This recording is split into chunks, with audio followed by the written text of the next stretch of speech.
Moi, je suis François Lacoste, je suis un sculpteur qui utilise le bois. Je viens de Bordeaux, plus exactement de Pessac, dans la banlieue de Bordeaux.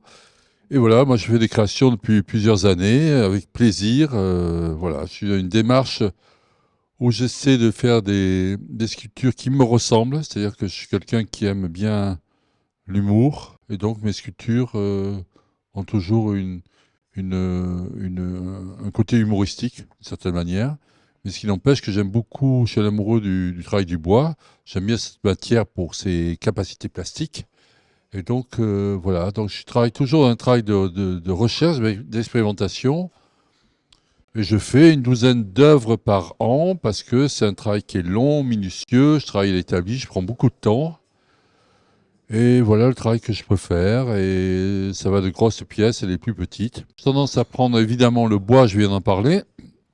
Essentiellement le bois, parce que je pense que j'aurais pas assez d'une vie pour exploiter cette matière.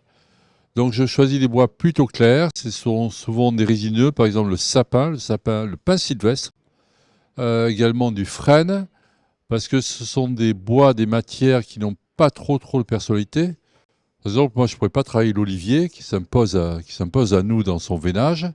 Avec les bois blancs, je peux les teinter, je peux les colorer, je peux les pyrograver. Et donc, peux en faire, je peux beaucoup le transformer, quoi. Alors, moi, j'ai inspiré par toutes sortes de choses. Moi, j'ai beaucoup aimé le pop art. J'aime beaucoup la bande dessinée. J'aime beaucoup le design. J'aime Magritte. Voilà, c'est une composante de beaucoup d'influences. Et ça rejaillit d'une manière ou d'une autre, quoi, voilà. Il y a quelques couleurs sur le bois. Là, en l'occurrence, ces sculptures s'appellent des dudong. Donc, les dudong, c'est une peuplade qui est apparue en même temps que l'homme, que l'être humain, mais qui est bien plus intéressante que l'être humain, parce qu'ils sont toujours gays, ils sont très colorés, ils aiment bien être ensemble, alors qu'ils sont nés très vilains, très moches, mais au fur et à mesure de leur croissance, contrairement à l'homme, au contact des autres, ils deviennent de plus en plus beaux et intelligents. Et donc, les dudong sont juchés sur un pied, parce qu'ils ne se déplacent que très peu, c'est des grands contemplatifs. Toute demande de copulation est acceptée par l'autre, hein, il n'y a pas de tabou. Donc voilà, et ils ont des petits gris-gris, et c'est un petit peuple très gai, très amusant. Et donc ça m'a fait plaisir de le faire, hein. C'est une étude sur la forme. Alors j'appelais ça des yin et des yang, mais ce qui m'intéressait, c'était de faire deux motifs très différents de l'un de l'autre, qui est un gros contraste comme ça, pour faire un effet. Et c'est vraiment essentiellement un travail sur la forme, il y a pas de message particulier derrière, hein. Et là, c'est un petit peu pareil. Et donc, parfois, moi, je donne un titre à la sculpture après l'avoir fait. Donner des titres aux sculptures, pour moi, est important. Donc, cette sculpture, une fois que je l'ai finie, je trouvais que ça ressemblait un peu à une fourmi. Alors, j'ai dit dans la tête, c'est une fourmi dans les jambes. Voilà, et c'est très plaisant pour moi de faire. Une sculpture est une aventure. Donc, ce qui m'intéresse, c'est de voir à peu près ce que ça va donner à la fin, quoi. Voilà. Donc ça s'appelle une peau de chagrin. Ça m'amuse d'essayer de représenter ce qui n'est pas réel finalement. Une peau de chagrin n'a jamais été matérialisée. Donc c'est un défi en disant, mais voilà, moi je vais faire une peau de chagrin, on va voir à quoi ça ressemble enfin. Donc j'ai fait ça. C'est composé de larmes, hein. C'est pas une période extrêmement gaie pour moi. J'ai éprouvé de faire ça. Et là aussi, c'est un travail aussi sur la forme simplement. C'est un travail sur l'état de surface, sur la matière.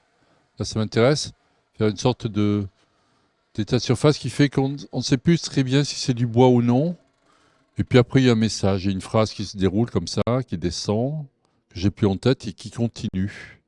Donc je demande à ceux qui regardent de faire l'effort de lire. Voilà.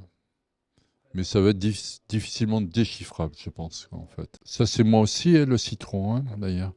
Alors ça, c'est quelque chose de très composite pour moi. C'est composé de beaucoup de morceaux de bois. J'appelais ça boule à facettes, je suis pas extrêmement content du titre. Mais c'est un travail aussi sur la forme, sur quelque chose qui.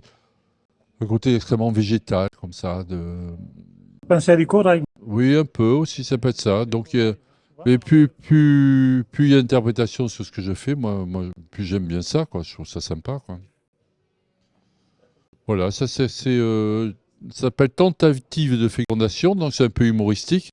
C'est-à-dire que là, on a un ensemble de spermatozoïdes qui tentent leur chance sur l'ovule. Et donc, il y a un heureux élu. Alors, qu'est-ce qui va se passer après? Il va peut-être tomber dans la sphère, là, et il y aurait fécondation. Voilà, dans l'utérus, un truc comme ça, quoi. Voilà. Et ça s'appelle dans les fleurs de ma mère, parce qu'une fois que j'ai fini cette sculpture, ça correspondait juste au décès de ce chanteur qui s'appelle Arnaud, le chanteur belge, comme j'aimais beaucoup, et qui avait une chanson qui s'appelait Dans les yeux de ma mère, je crois. Et donc, j'ai fait cette sculpture parce que j'aime beaucoup ma maman, qui est très âgée, et c'est un hommage à ma mère, voilà.